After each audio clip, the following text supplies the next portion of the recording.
On2 is the name. All right, here we go. All right, back in the house, recording live from the Ponderosa. It's On2. Me and Dre. I'm Dre. You E. And I'm E. You E. I'm E. Over the past week, or it's interesting. So we first recorded. Let me start that again. We first recorded our first Pilot. couple pilots. Yeah. Last Saturday. Little run through. And little did we know we were gonna be hit with some devastating news just from an American history level. Mm-hmm. Kobe Bryant, who has been a staple in sports and our lives for a long period of time, 20 years plus, baby. perished the following day, that Sunday. It's an accident. And we, after we recorded our first couple pilots, I was thinking about things to piggyback on, but and I was thinking about, should we even talk about this? Is it worth will people be interested? But this is our thing, so we do what the hell we want to do, right? Damn right. It's our conversation. And I very rarely get starstruck. I'm not that type of guy, and I don't necessarily know that I was starstruck by Kobe either, but his passing definitely touched me in a way that I didn't anticipate, because I wasn't the biggest Kobe fan. I appreciated what he meant to basketball, what he meant to people looking to try to achieve things, and his attitude was just something to aspire to. Yeah. So I wanted to take a few minutes, and maybe even just this whole episode, to go through that. And first, I just wanted to hear from you. How did you first? Another app. Like, it was an unrelated app. It was like one of my market finance apps that I tracked the market on or something like that. And it was like, Kobe Bryant died. And I'm like, what?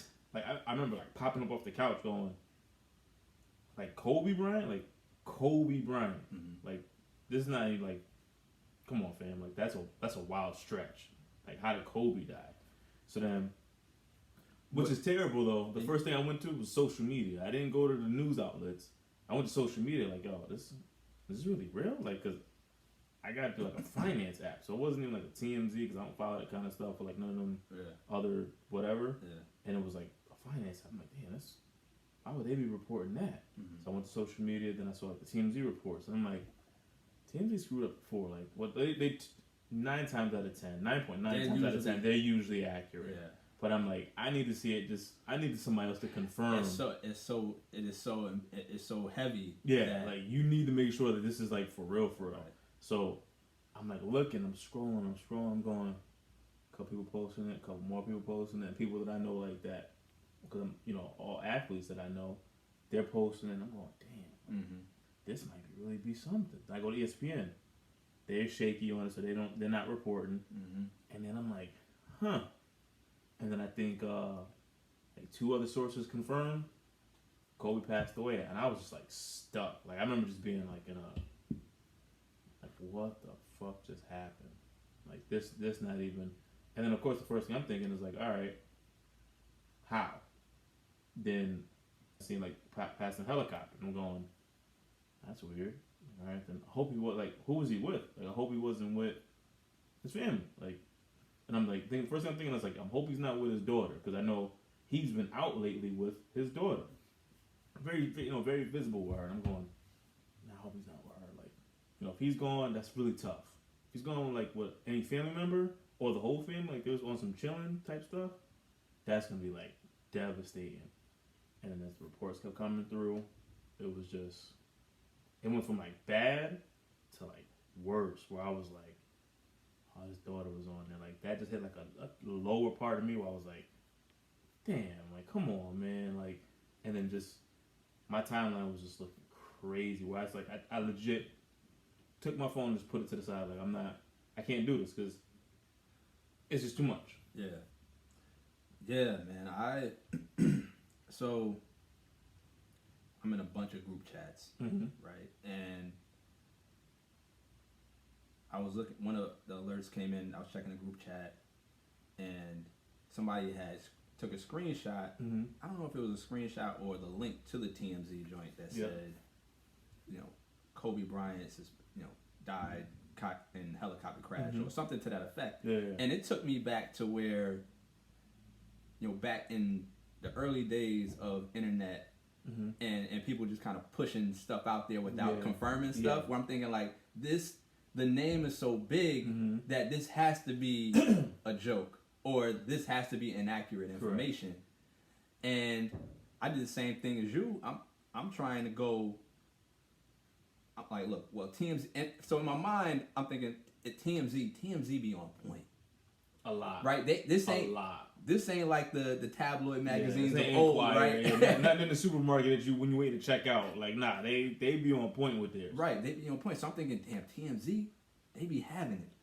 And then, but I did the same thing. I'm like, but they could be wrong about this, right? This is huge, right? So I turn on the news because I'm like, so I went to NBA TV. They wasn't doing nothing. So I'm like, all right, I got hope. I went to CNN. They were covering the impeachment stuff and all that. Nothing. I went to MSNBC. Nothing, because this would be worldwide news, right? If this is first, I went ESPN. They were Pro Bowl. It was Pro Bowl. So I was like, they slow walking it, right? If it's happening, right? And so I'm trying to. I'm not on social media like that, but I was starting to Google stuff, like just Googling like Kobe, whatever, see what pops up.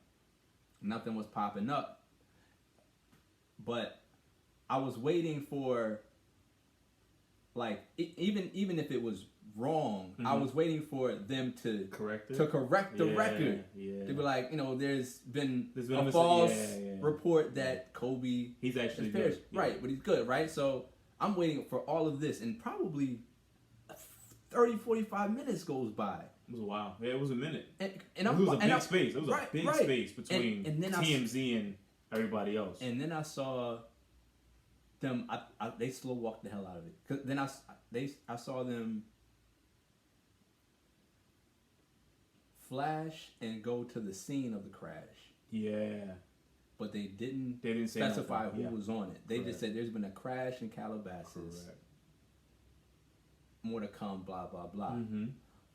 Said, okay, so there's a crash, right? Okay, there's a crash, but they didn't say right who was on it, and especially because the night before LeBron had just beat this man's record, but he also had tweeted LeBron and was like, because I was watching the game, right? Yeah. So and he tweeted LeBron after he broke the record, like, yo, go get your number 2 now, like go take that next spot. So you're like. Right. Nah, that's nah. Yeah, and so, and then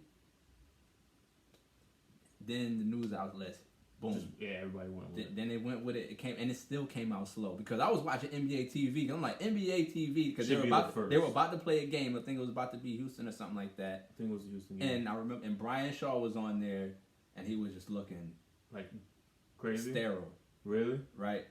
Because obviously this man played with the Lakers, right? And I'm just like, damn, this is real. And I just could not.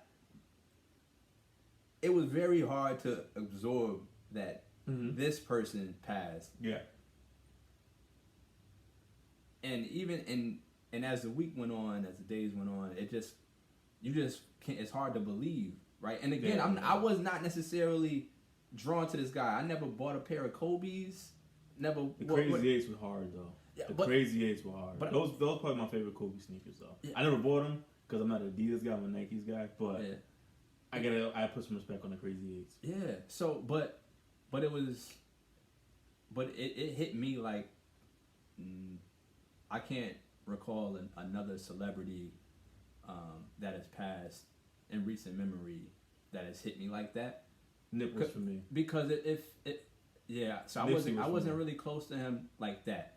But to me, we grew up. For me, it was like we grew up with Kobe, right? Yeah, so Kobe AI, because maybe it was Jordan, then it was Kobe AI, and unless you like Garnett and Marbury, but like Kobe AI, that thing for me was like, all right, so who's the next taking the torch after Mike? Yeah. And so because he got drafted in what his class was like a bunch of Hall of Famers and like serious, like their draft class was Steve Nash, Jason Kidd, I think Grant Hill might have been in that one, something like that. He was 13, and Peja Stojakovic was like after him or before him. It was like the weird, like when you look at the top 10 picks, you're like, damn, like yeah, because I remember. So my relationship with him was, I'm in high school. I'm a freshman in high school in 1996. Mm-hmm. So we're hearing the rumblings about this kid about to enter the draft, and it hits you a little different, especially because cats weren't coming out of high school like that. You had KG. It was him and KG at that point, I think. But KG was like first, but yeah. But and even still, and I wasn't in high school when KG came out, so it still wasn't the same. It didn't feel like a peer to me, right? Somebody you didn't see walking the hallways. Yeah.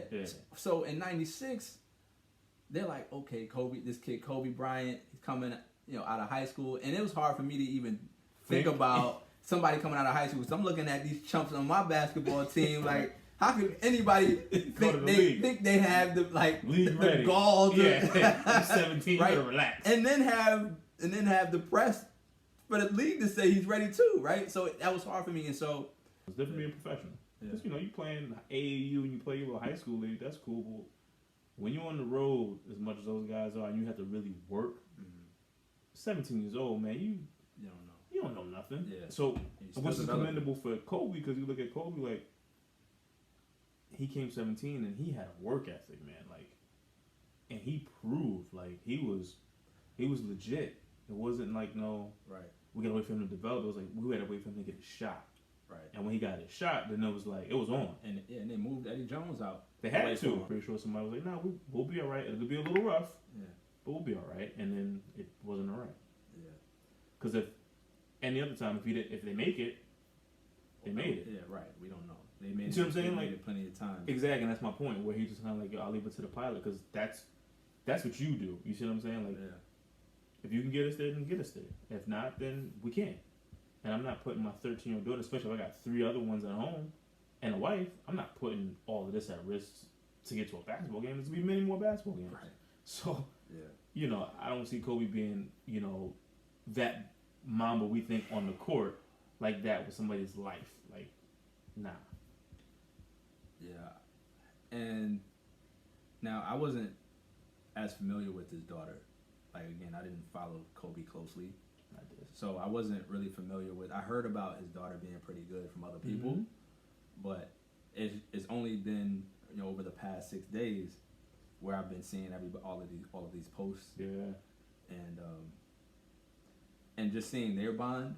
That was watched it. Which is amazing. Probably adds to the heartbreak. That's why I was devastated watching it. Because hearing about it. Because again, I haven't followed his family life closely at all. But seeing that bond and the joy that he had coaching his daughter, and then not only that, but seeing how into him she was, right? Like, she was very connected to him. Well, they always say, the father's a daughter's first love. You see what I'm saying? So, like, she doesn't know Kobe Bryant that we know Kobe Bryant. She knows Dad. Yeah, but I so look at the footage when you get around to it. Just start looking at the way that I've seen it all. That they bond. Like, I've watched that before. Like, before all this happened, I've been paying attention to him. So I've always watched her because, like I said, I'm always in tune to the sport. You know how they say, there's no favorites and all this other stuff. No, there's favorites. But there's bonds. Their bond. It was clear to me that their bond was through basketball. But it was so spiritual. Correct. That shit was so spiritual that it was almost poetic that they passed together, because it seemed as like if one would have gone without the other, would have been destroyed. Their lives would have been just turned to crazy. Like it was just shit, right? And I guess that's the. I think we all wish to have relationships with our kids. You know, I know we don't have any, but that's the kind of relationship bond you want to have with your kid. Yeah. Because, like you said, that was genuine. It wasn't forced. It wasn't.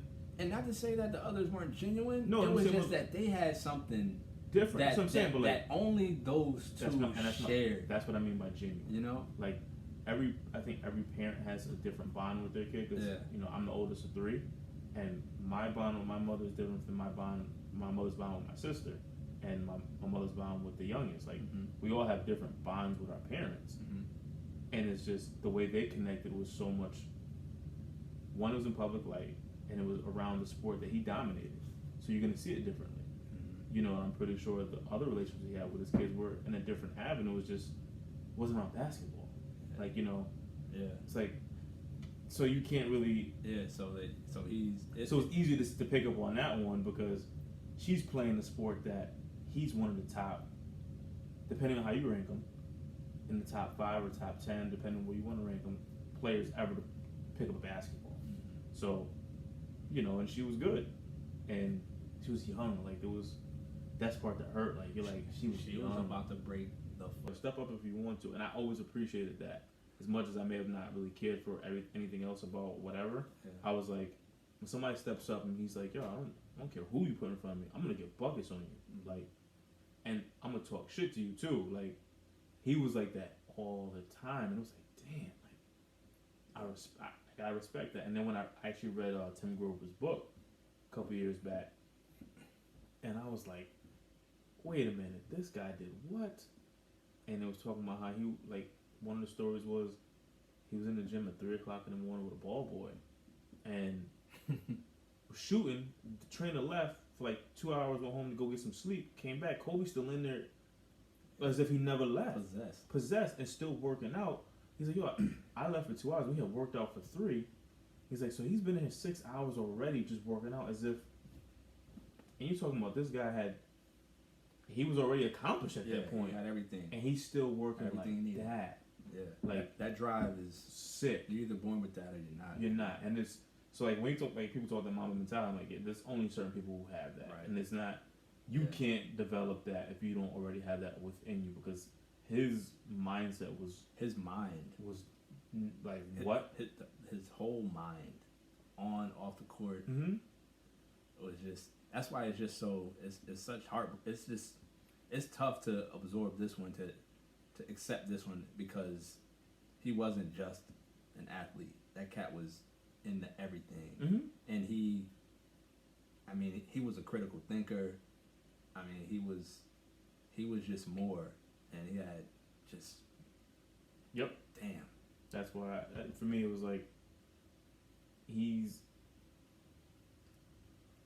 you're like, damn, yeah, just so much. He's one of those guys that even if you didn't like him, you gotta respect him. Yeah, it messed me up this week.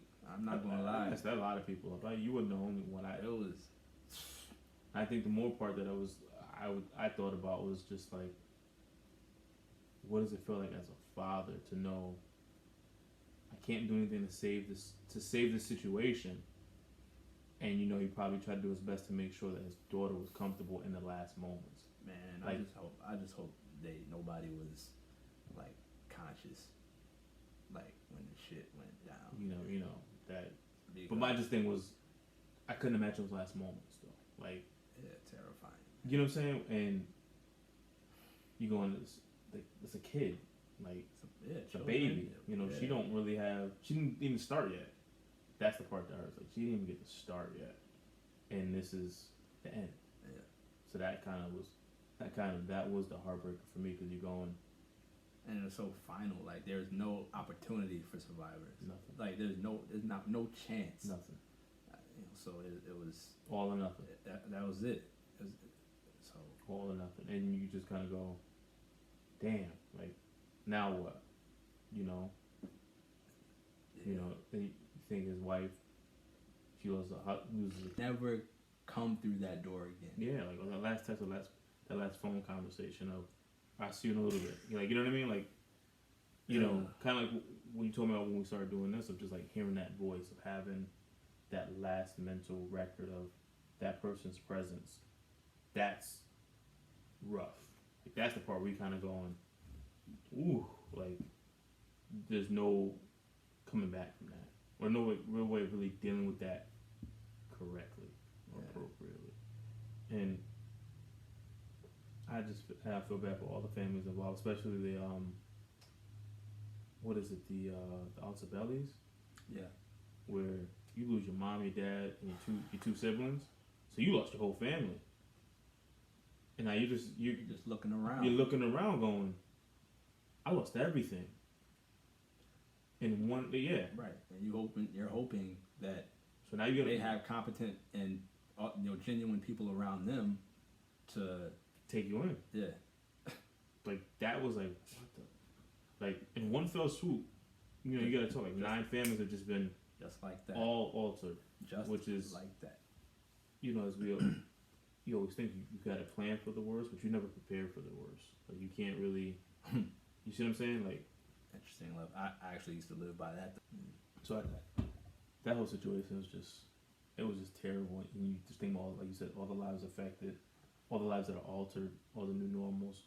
And we all wish, to me, I guess, to all be celebrated in our death and have leave a legacy the way he has. Because I think anybody living life, living your purpose, you want to be remembered by the people who cared about you, like he's being immortalized. You know what I'm saying? And he did it. Yeah. Because regardless if you like him or not, even like me, like I wasn't a Kobe fan, the biggest Kobe fan. I respected him. Yeah. And I definitely respected everything. And I wasn't a Lakers fan. Yeah. But I sure as shit respect the hell out of Kobe Bryant. And I'll never shit on his name. Yeah. And that's how you want to be remembered. You see what I'm saying? We never said he didn't have any game. Yeah, you know what I'm saying? Like, he wasn't no bum. Right. You know, and whether you like him or not, you respect the hell out of him. I think we all want to be, at least for me, I'll definitely say, like me or not, you want to respect what I did with my time here. Mm-hmm. And to see, like, that outpouring of different people from walks of lives having that, like, connection to him. Like, how you said, is even going back to your presentation, like, that person left an indelible print in your world. And that's it. He's part of my life. See what I'm saying? Like, you want to make sure, you always want to have that kind of effect. Yeah. Whether it be small or big, you want to have some kind of long-lasting, touch on your environment. Yeah. You know, so I look at people like him, like I did Nipsey, like Michael Jackson, those Prince. Like, these are people that, no matter what, you're going to think about these people. Like, you're going to hear Prince, and it's going to take you to a moment. Mm-hmm. You're going to hear Michael Jackson, it's going to take you to many moments. Prince and Michael, many moments. To me, Kobe's the same way. You can be like, oh my God, like, I remember when you heard, like, Biggie or Pac or, like. Yeah, but even still, I think probably because I was an athlete, you're an athlete, the connection was so that it was always some type of a comparison. Somebody always was emulating or talking about it. If you were at the gym, you were talking about if you saw the game last night, mm-hmm. right? Or if you was crossing somebody up, you were mirroring yourself mm-hmm. after somebody in the league, right? And Kobe for three, right? Kobe for three. Kobe, AI, Ray from 3. And I remember the first Kobe's that came out, mm-hmm. like when he was with Adidas, mm-hmm. and I remember everybody saying, "Well, that's Adidas shit ain't gonna last." Yeah.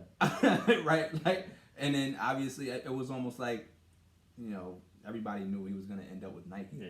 Right. He was just too big. But I just remember where I was when mm-hmm. all of those things, all of those milestones, man, and hell, I grew up on Michael Jackson, but I wasn't singing. Like, I thought I could dance, but man,